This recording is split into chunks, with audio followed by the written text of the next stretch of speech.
শাকটা এইভাবে পেস্টটা বেরেস্তা করে নিচ্ছি। আমি পেঁয়াজের সাথেই লবণ দিয়ে দিচ্ছি শাকের জন্য, কারণ লবণের পানিটা টেনে গেলে আর শাকের সাথে তেমন পানি বের হবে না। লবণটা পেঁয়াজের সাথে ভেজে নিচ্ছি। আর হচ্ছে শাকের সাথে যদি আমি লবণ দিতাম তাহলে শাক থেকে প্রচুর পরিমাণে পানি বের হবো। এখন আগে লবণটা এইভাবে দিলে না, পরে শাক থেকে পানি একদম কম বের হবে।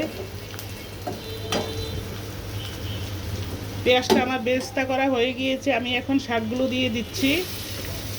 মূলা শাক সুন্দর করে কুচি করবেন, খেতেও মজা। একটু ধৈর্য ধরে কুচি করে নিতে হয়।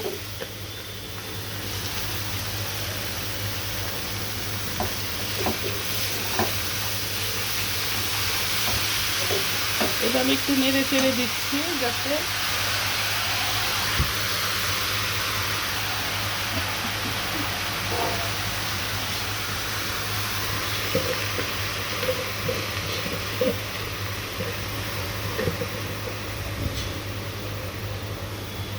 এখন হচ্ছে ঢাকনা দিয়ে ঢেকে দিব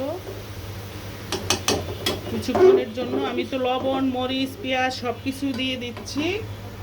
এখন ঢাকনা দিয়ে ঢেকে দিচ্ছি। শাকটা মজে গলে একদম সফট হয়ে যাবে। বেশিক্ষণ ডাকবো না, অল্প কিছুক্ষণ ডাকবো, তারপরে হচ্ছে ঢাকনাটা উঠিয়ে ফেলবো। সাথে থাকুন, দেখতে